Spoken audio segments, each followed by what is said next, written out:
გამარჯობათ ჩემო მეგობრებო, დღეს მე ვარ ძალიან მაგარ ადამიანთან, ჩემს მეგობართან. საქართველოს სომელიე 2024 საბა კითიაშვილთან და ვილაპარაკებთ ჭაჭაზე. გაგიმარჯოს. გაგიმარჯოს. ჩვენი მადლობა. მადლობა მოწვევისთვის და მოსვლისთვის. ეს ხო შენი ჭაჭა არის? კი. რა ჭაჭა არის მითხარი? ძირითადად თუ არ ვწდები აქ უნდა იყოს ჩინური, სადაც 90%, იმიტომ რომ ძირითადად ქვევრში რაც გვაქვს ხოლმე ეთნოკამში, მაგის ის არის ჭაჭა არის 90% ჩინური, 10% გორული მწვანე. მაგრამ ეს სუფთა შიდა მოხმარებისთვის არასარეალიზაციო პროდუქტია და კასტრებში ძველი მაიკოპის კავკასიური მუხის კასტრები გვაქვს, აი ესენი პატარა მოცულობებია, დაახლოებით 200 არ მაგდენი არ არის. იდეაში იმაზე პატარა უფრო, სადღაც 100-120 ლიტრიანი ესენი და ავარდებ რა მუხაში. კი. და იქ მიდის ხოლმე გვაქვს 3 წლიანები, 4 წლიანი, 5 წლიანი და ასე მაგრამ რეალიზაციას არ უკეთებ რა, შემოსახმარად. შიდა მოსახმარი ის არის პროდუქტი. ისეთი გემრიელი აი ადამიანებისთვის და კაი ხალხისთვის გვაქვს ხოლმე. ხო და ისეთი გემრიელი არის, რომ სურვილს მიჩენს, რომ გესტუმრა ხოლმე ხშირად რა. სიამოვნებით. ოჩახ ძალიან კარგი ჭაჭა არის. საბა, ეხლა ჩვენ ვილაპარაკოთ, ერთი რამდენიმე კითხვა დავსვათ ჭაჭასთან დაკავშირებით და მე მგონია, რომ ეს სითხე ზოგადად არის ძალიან დაუფასებელი. და კარგია თუ ბევრს ვილაპარაკებთ ამაზე და გაჩნდება სხვადასხვა ადამიანები ვინცილაპ. მე ასე მგონია ყოველ შემთხვევაში. საბა, რა არის ჭაჭა, რა სითხე არის ჭაჭა, რა გვაქვს ჩვენ ქართველებს ამ სითხის სახით, ამ ალკოჰოლური სასმელის სახით, რომელსაც არ ვიცნობთ. რა მნიშვნელობა აქვს ჩვენ ცხოვრებაში ჭაჭას და რატო არ ვიცნობთ, იქნებ ესეც გითხრათ. არ ვიცი ვინ არ იცნობ, შეიძლება ცოტა უფრო ესეთი ახალი არ ვიცნობ რას გულისხმობ, ვიცი? ძალიან აგდებული დამოკიდებულება არის ჭაჭას. ხო, აი მაგაზე მაქვს ჩემი აზრი, რატო შეიძლება იყოს აი ესე აგდებულად უყურებენ ჭაჭას, როცა რეალურად ძალიან მაგარი პროდუქტია. დღეს ყავს ისეთი დამწყები კარგი, ესე რომ ვთქვათ, დისტილერიები, აი თავისი ხდელები, ხო, ესე ვთქვათ. ჭაჭის ხდელები. კარგი არის უფრო. ღვინისგან ჭაჭის მხდელი ხალხი, რომლებმაც აი თავისი ხელით, თავისი შრომით, ბევრი სწავლით, ბევრი ექსპერიმენტებით ძალიან კარგი შედეგები დადეს რა. ეხა ერთ-ერთი ჩვენი სტუდენტი და ჩემი მეგობარი არის ერეკლე.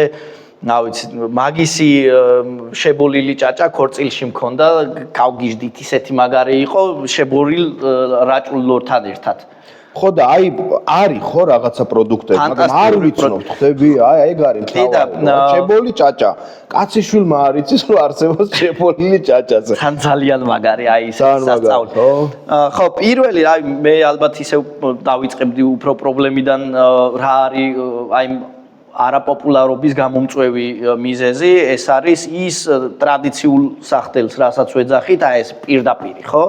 და მე აი ნებისმიერ სოფელში ჩადი და იქაური გამოხდილი ჭაჭა, რა ვიცი, რუღაბრმავებს ეგეთ ჭაჭებს ხდიან და პრობლემა არის იმაში, რომ აი თავნახადი კარგი რო გონიათ, ეგ არის მეთილი. აუ, საშინელი. ხო და იმას ნახავენ და სტუმრად რო ჩადი ხარ, მაგარი ჭაჭავა, გეუბნევიან და მოდი. დაგალევინებს და ჩუმად ოღონდ ყველას არ ასმევს. ოღონდ რეალურად ეგ ჭრილობაზეც არ შეიძლება, მაგ იმის რა ქვია, თავნახადის მიკარება, ხო რეალურად.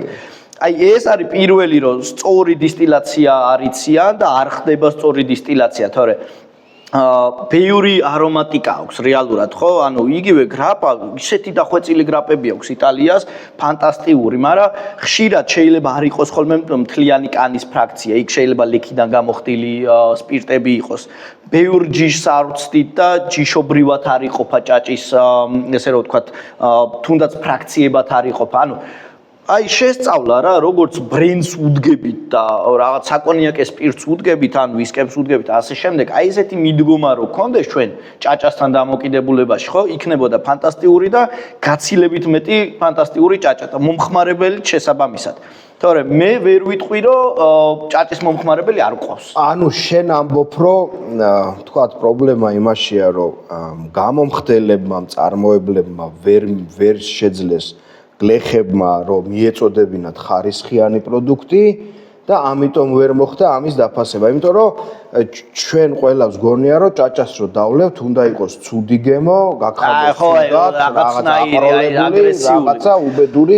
მაგას გარდა ესე იგი არ დაგვილევია კარგი ჭაჭა რა. ცოტა ვსვავთ რა. რეალურად დიდი კომპანიები არიან, რომელიც აი სწორ ფილტრაციას, სწორ დამუშავებას, აი ზედმეტი რახების და ასე შემდეგ ასეთი იმების მოცილებას ახდენენ.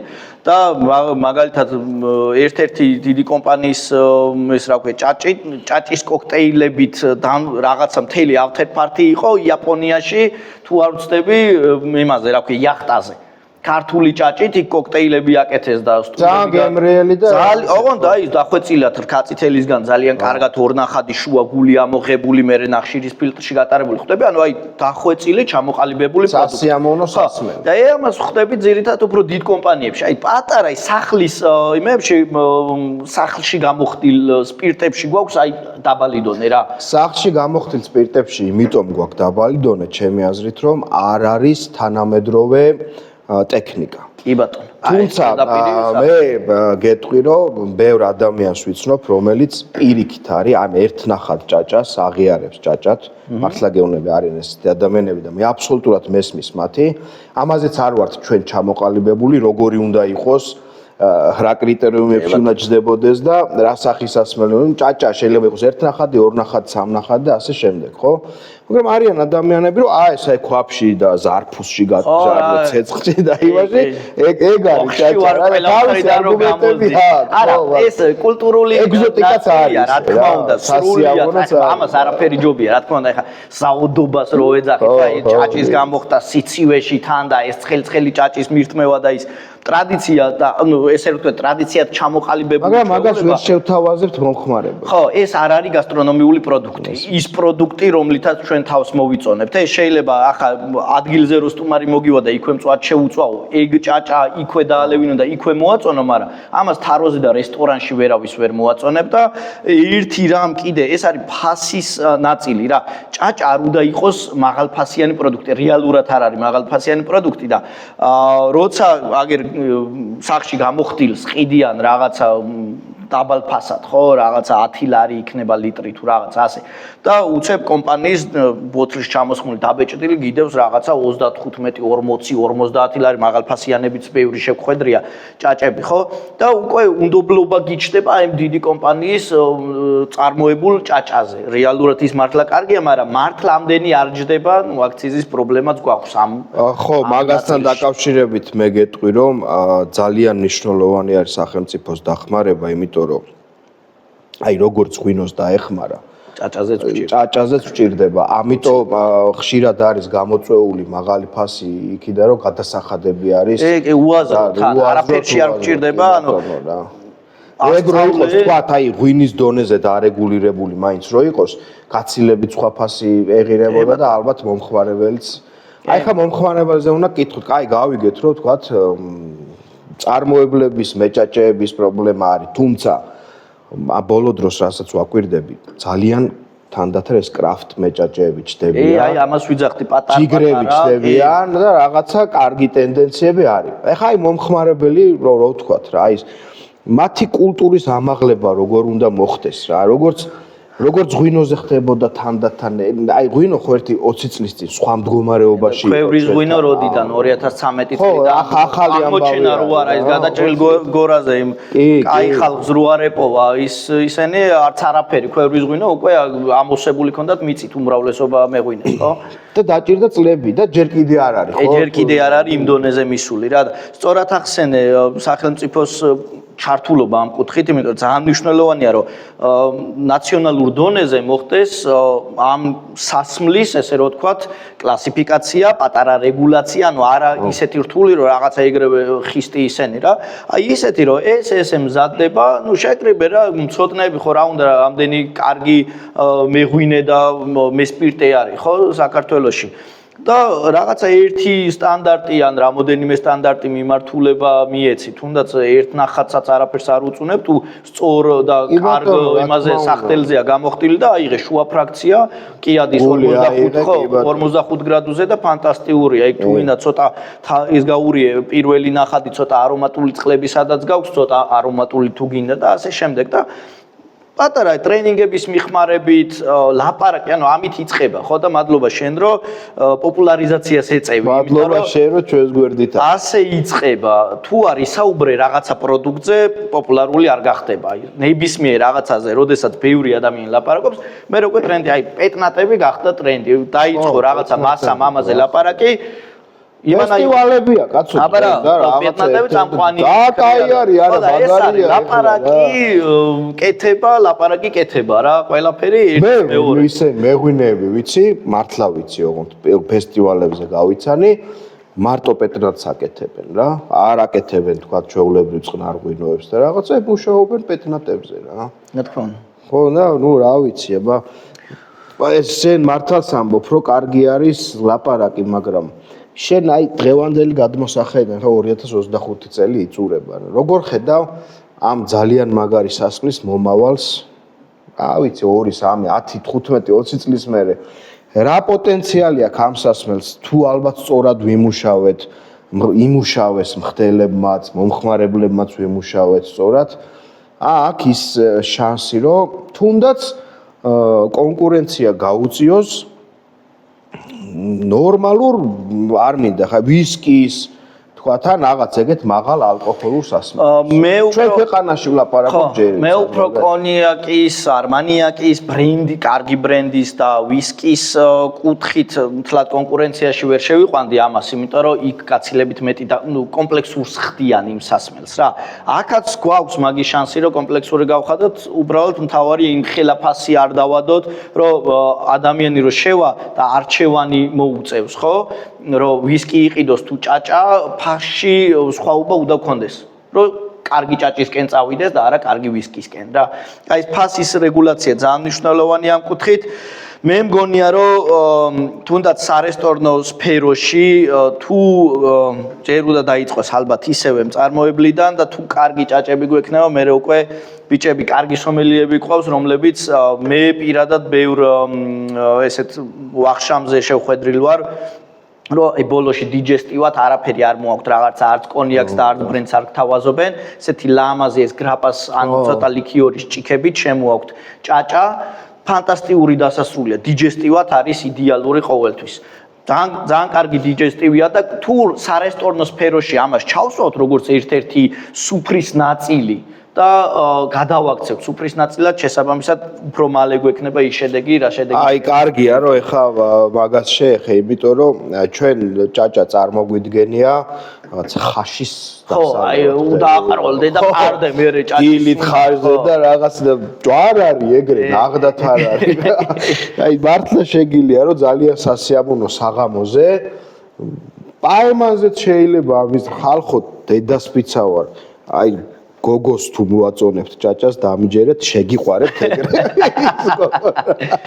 თავარი არის რომ აი ეს დამიჯეროთ ძალიან მაგარი სასმელია. თუ გოგოს ჭაჭა მოაწონეთ, ესე იგი გარანტირებული რა. კარგი სასმელი, არ არის მარტო ხაშის და ხინკალის სასმელი რა. შეგიძლიათ მეერთვათ სასიამოვნო საღამოებზე და ისიამოვნოთ რა. შერასთან ერთად გიყვარს ჭაჭა. აი, სხვათა შორის ეხა მეც დამწყები ვარ ამ ამბებში რა და ბევრ რაღაცებს სინჯავ ხოლმე რა. მარტოც დამილევია მშრალად, გაზავებულიც დამილევია, კოქტეილებსაც ვცდი ხოლმე. ნუ საჭმელებთან ჯერ ვარ ჩამოყალიბების პროცესში, იმიტომ რომ მეც ეხლა აღმოაჩინე რომ ამ სასმელზე არავინ არ ლაპარაკობს. არა და ბიჭო, საერთოდ არავინ. სოფელშიც მაქვს, სადაც მივდივარ მაქვს, რაღაცები არის, მაგრამ რეალურად არის, მაგრამ ჩვენს გვერდით არ არის რა და ეხლა ვყალიბდები, მე ექსპერიმენტები მინდა ჩავატარო და მე შეც მოგიწევ, აი რაღაცა საჭმელებთან, რაღაცებთან შეზავება. ღვინო ხო ვიცით? აი ჭაჭა ჯერ არ ვიცით რა. ეგეც და გააკეთე ჭაჭის კონკურსი. ჭაჭის კონკურსის კარგი იქნება. საუკეთესო 10 ქართული ჭაჭა. აჰა, მშვენიერი. დავждეთ მერე და თითოეულ დავახასიათოთ კრიტიკაც თქვათ. რაც იქნება და კარგიც უთხრათ, რაც იქნება რა. ეს არის რა, საუბარი ჩვენება. ერთი კითხვა მინდა კიდე დაგისვა რა.